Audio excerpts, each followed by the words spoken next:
Welcome to my brain. See how it is vast and yet empty. Anyway, um, I am going to bring you along as I plan another week.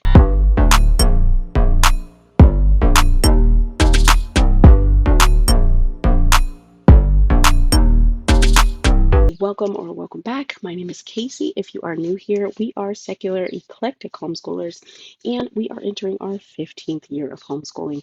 This year I have a fifth grader and a seventh grader, and it is the first week back to school for the charter that we are a part of. So this means that we have to do iReady testing. No one likes it, but it's got to get done. So it is what it is. However, that does mean it is going to count for our math and reading this year because that is what they are assessing. I have been promised that the diagnostic has changed and it is not as long and difficult and boring as it usually is. However, we have been promised other things in the past and they have not fallen through. So I am going to go into scheduling our week like it is the same old super long diagnostic that it has always been. I cannot paper plan. I used to be a paper planner um, with the stickers and the colorful markers and the highlighters, and somewhere along the way, I think I picked up the job of doing too many things and having too many children and losing brain cells left and right. I couldn't be this person today. I don't know what happened, but I do love watching you guys plan in your school nest planners and your Erin Condrens and your happy planners, but it's just not who I am as a person anymore. So let's look. The first thing I'm going to do is look at our calendar. We also have just a general busy week. I am going to list it all out. Excuse my handwriting. It is not the best, but um, it works. I can read it. I hope you can too. So on Monday, we have our, um, I hate calling it a co-op because we just kind of get together. It's so non-committal in play, but whatever. Um, we have a pool party from 11 to 2, and this is a good chunk of our homeschool day. So we're just going to roll with it. On Tuesday, um, my 2-year-old, who we will call C, has an appointment at 9. That is not going to affect our homeschooling because my girls will not be affected by that time slot. However, my 10-year-old, who I will label as L, has an SI class from 12 to 1. And that is synchronous instruction. These are held by our charter school in the fall and in the spring. They offer a very large menu of live classes, but they are online that you can choose from. And they have everything from art to math to language arts to, social emotional learning. So I do ask that my kids pick one class per semester. They can pick more if they like.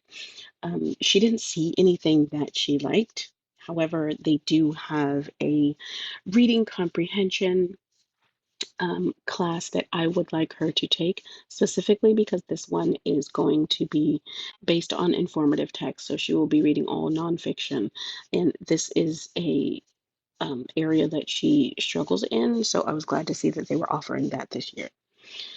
Continuing with Tuesday, we have swim at 3 and cheer at 7. Um, on Wednesday, my 12-year-old, who I will label as P, has her SI class this year and for the last 3 years is going to be her reading club. And that's from 10 to 11. She absolutely loves this class. And then she also has guitar at 7. And then on Thursday, the charter is having a park day. It's kind of a field day from 10 to 12. And then we have swim again at 3. Um, we'll probably not be back in the gym for cheer on Thursday. We are wrapping up a season and there's a lot of changes going down. So we'll see what happens. And then we don't have anything on Friday. We're free. Yay. So, how do I translate this into working school into all of this? Let's take a look. So, we are already, because of iReady, not doing a regular load. And iReady will equal all of our reading, so they will do no novel studies this week, and all of their math, because it is a diagnostic. Okay, so what are we going to do this week? They will do solo reading daily. This is a given. I don't even have to ask them to do it, but um, I do put it on their Trello because when I'm done here, it will go into their Trello.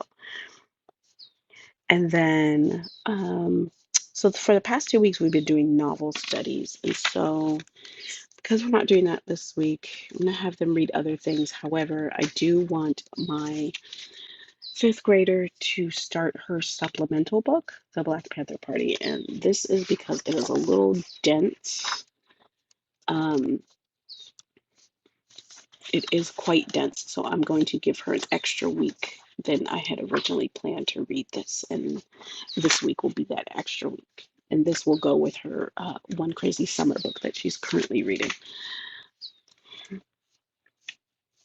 So Elle will read the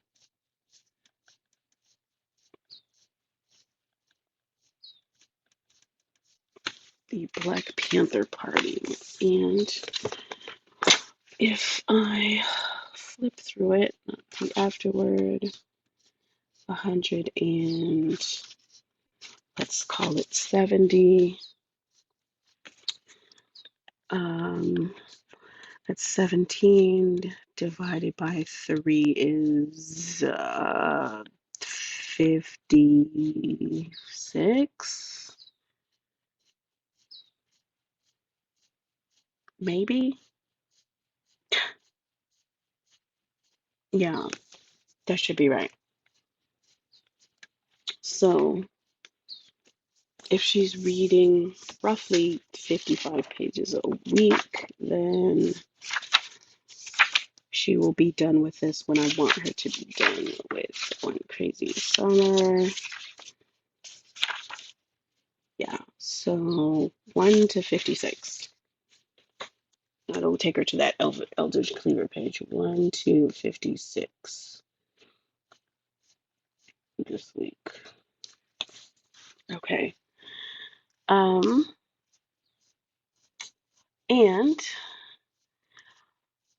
they will both do their language other than English. And we're going to do this 3 times this week. I just got to figure out where I need to slot it in.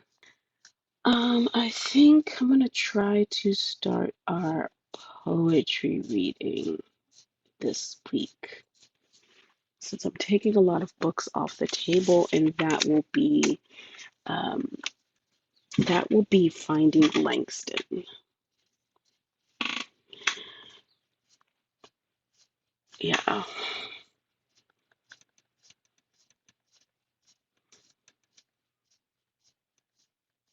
And then I don't have it on me, but our actual poems will come from the book Hip Hop Speaks to Children. This is still over on a shelf.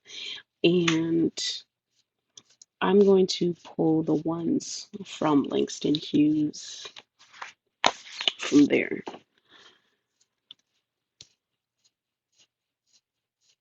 Yeah.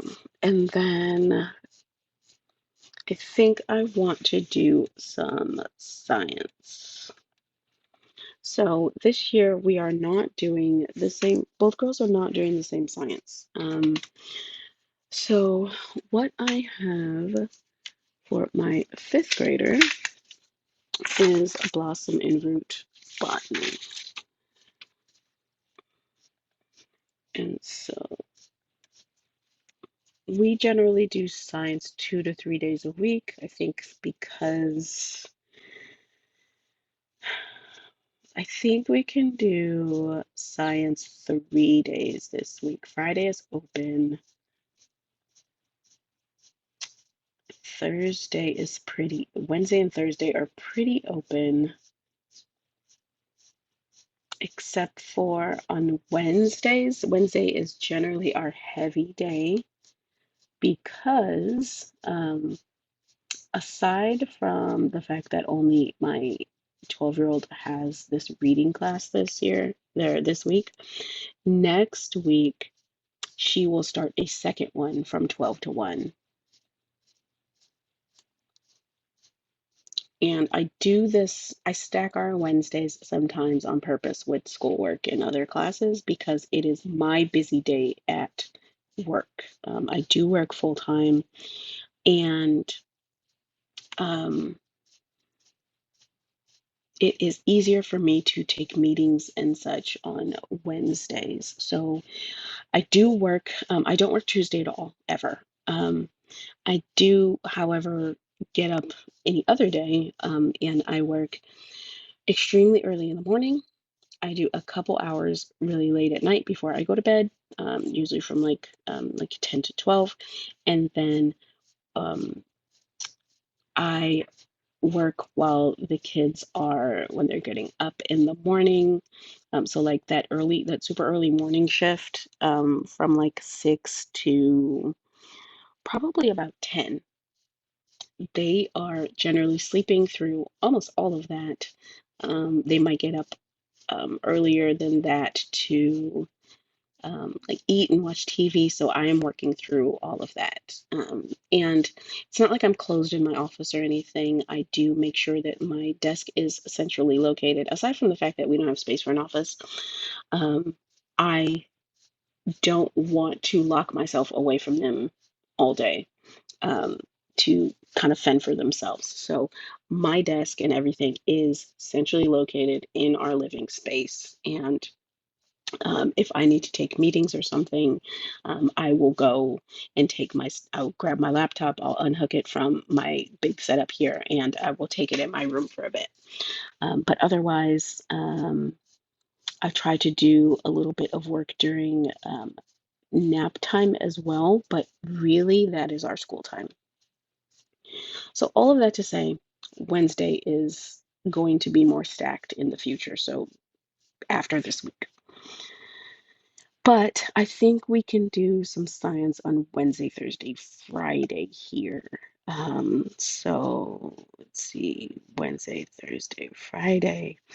And we are going to do, this is a Blossom and Root Science Level 2, which is the um, plants and fungi kingdom. So she wanted to do botany this year, so that's what we're doing. I've already highlighted the things I want us to cover. So we have the reading, we have the videos. The reading, I have chosen the Smithsonian Plants and Fungi book. We looked at it together. I passed on Trees, Leaves, Flowers, and Seeds because it is for younger kids. And so I give her the option of these two books, and she chose this one. So we are going to read those pages. We have gone through all of the Crash Course Kids, so we won't do these. But we will do the Next Generation Science older videos, and we love the Black Forager already, so we will watch these as well. So we will do the videos for older kids. And then I do want to do this little oxygen release experiment. Um, and then I do want her to write about. She will write. She's going to notebook her way through this. Okay, so I think what I'm going to do is split this up like we generally do. We will have a reading day. So Wednesday, Thursday, and Friday will translate to read, watch, do. So Wednesday we will read, Thursday we will watch videos, Friday we will do the experiments and her notebooking. For my 12-year-old, I don't want to start her on her Build Your Library book just yet, which I did finally get in, um, because I want to start her on that. It includes her geography, and there's really no way to break up the two. So I'm going to start her on that and my 10-year-old on geography all at the same time. But I do have this from Blackbird and Company, which I think we're going to start as an intro. I'm going to do this for I'm going to let her do this for probably 2 weeks before we jump into the geography and her zoology, and before we bring in my Mint and Bloom geography for the 10-year-old. So she's going to do this. Now, I was flipping through it. This is Taxonomy of Living Things, the Five Kingdoms from Blackbird and Company. And I believe it is under the 7th grade. Their 7th grade because they consider 7th graders taking life science. And I got it because Tree of Life is a book that she was going to be reading anyway. This is scheduled in Build Your Library 7. So I got this set for her to start with. And I think I'm going to have her start with this week. This book I think is a little young, but it is informative. And then if I flip through the actual work, week 1 is a lot of defining things. Okay, so she won't read Tree of Life this week. Just classifying living things.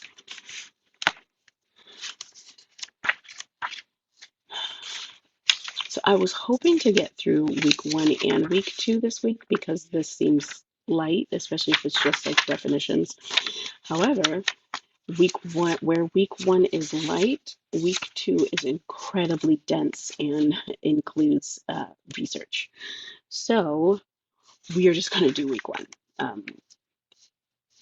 And I would have, in any other time, I would have her do it, except that she's doing iReady this week, and I would like her to preserve some brain power. So again, Wednesday, Thursday, Friday, I will schedule it in, but I don't think this is going to take her 3 days to do. And she will do all of week 1 taxonomy.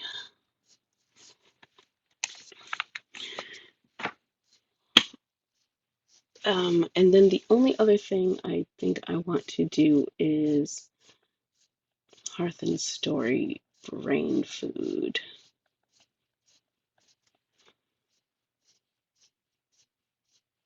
Yeah. We did 2 lessons last week, so she'll do lesson 3, and we've been doing those together. So even though it's only my 7th graders' work, we've been doing them together. And this is going to go directly into reading. I'm going to turn that into an and symbol and read Killer Underwear Invasion. Is that his underwear? Yeah.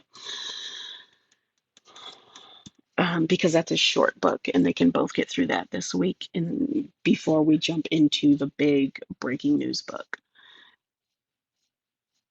Okay, so I truly think that that is all.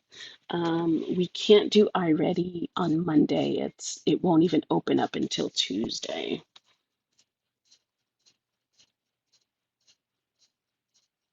which is the official first day of school for our charter. I can't think of another thing that we need to do. My seventh graders mentor group has their retreat this weekend, so we'll probably spend Friday like packing and making sure she has everything that she needs, but we can do that in the evening. I don't need to do her hair because they will be swimming this weekend. Um, so yeah, that's it. Let's transfer this to Trello. So I'm going to start with my 12-year-old's Trello board. Every week they come in here, they go down the list, and they decide in what order they are going to do items. As they are done with them and checking off check boxes inside the individual cards, they move them to a column called Done. That's the one after the weekend column. So when I sit down to plan on Sunday, the first thing I do, which is what you're going to see me do first, is go through that done column and pull back all of the recurring cards. So anything that they're doing every week, I put all those back in place first, and then I go through them to see if I need to update any of the text or links inside of it. I'm also going to go into my kind of master board here and move over things that we haven't done quite yet, just because it is the beginning of the year. So stuff like iReady and any subjects like science that we hadn't already touched, I'm going to take, my original card that I had been planning with and move that over. And I did also have to create some new cards now that we have an idea of what synchronous instruction classes that they are doing with the charter. So for those, I create the card, I add a photo, I copy them if I need to, and then I move them around to the various days. As I plan on both of their boards, you might see me add a few things that I didn't necessarily, talk through as I was, writing them down on my notepad. But you will see me add compassionate kids. We unfortunately have lost a couple family members that were very close to them in the last few weeks. And so I decided to jump into the grief lesson with them. So we'll be doing that. And then you will also see like awakening and extra math for my fifth grader, just so she works on her math facts. My seventh grader has done this in the past, but she has done all the levels. She's pretty much graduated from it as well. Now, for my girls in particular, they started using Trello I would say this is their third year with Trello. And I started off very lightly when they were younger and just using it to hold things where, when we were done doing school together, they could look at it and say, okay, I want to do this. And there would be maybe a link or just a picture, and to give them some ideas of, other things they could do when school was over. And a lot of it was independent work. Because again, I have always worked. I started using Trello when our older boys were in eighth grade, about eighth, ninth grade. And it was the best alternate for Google Classroom that I could find, because we all hated Google Classroom. No shade if you love it, but it just absolutely did not work for us. So Trello has been just absolutely great for us. And so in the end, you can see this ends up being my fifth graders board. And here is my seventh graders board, and they are all ready for the week. I wanted to pop back in real quick, and I'm not using my tripod right now, so it's a little shaky. I apologize. But I wanted to pop back in and because I had taken a closer look at what I wanted to do for poetry exactly, and I figured it out. So it is not yet added to the Trello. I think I'm just going to hold this in my personal my mom binder for now as our lesson, and I will reference it myself. It's not something that they necessarily need to check off, but I know we're doing it. Um, so Finding Langston is 20 chapters. I haven't quite decided if I'm going to split it into 5 chapters a week or 4 chapters a week, but we will see. And I need to make a decision quickly because we are going to do this on Friday. So we will read this. If you don't know the story, this is a boy. His um, mother dies, and he and his father have to move from the deep south. I believe they're from Alabama to Chicago. I think it might be Chicago. Um, and so they move, and he's like adjusting, and he's dealing with bullies at his new school. He's 11. His name is Langston. And so he discovers the library while kind of running from the bullies one day. He discovers the big city library and realizes, you can go in and check out books and they will just let you take them home. And he discovers the poetry of Langston Hughes, and he does not know that he is named after him. So we will be reading this. I was going to read it out loud, but I think I'm going to have us all follow along in the book um, while we listen to the audio book. It is a great book, and if you listen to the audio, it's narrated. It's from the point of the view of Langston himself, and the narrator does a very good job. So we're gonna do the audiobook, which I have on Yodo. So there's that, and then when I was flipping through Hip Hop Speaks to Children, um, and you'll see, so it comes with the CD, and then I've already put the CD on a Yodo card for us to, it's just faster. I honestly don't think we have any CD players in the house outside of our PlayStations, so Yodo wins there. But there are four Langston Hughes poems in here, and so it's Dream Boogie, Dream Variations, Harlem Night Song, and then The Negro Speaks of Rivers. So I might do, that's what led me to doing like 4 weeks. But if we split it into five, if I decide to split it into 5 weeks, there are two Langston Hughes poems in Hearth and Story poetry level 5. So I would do those then, but I will figure that out later. So this week, just this week, we are actually going to do we're going to do Dream Boogie.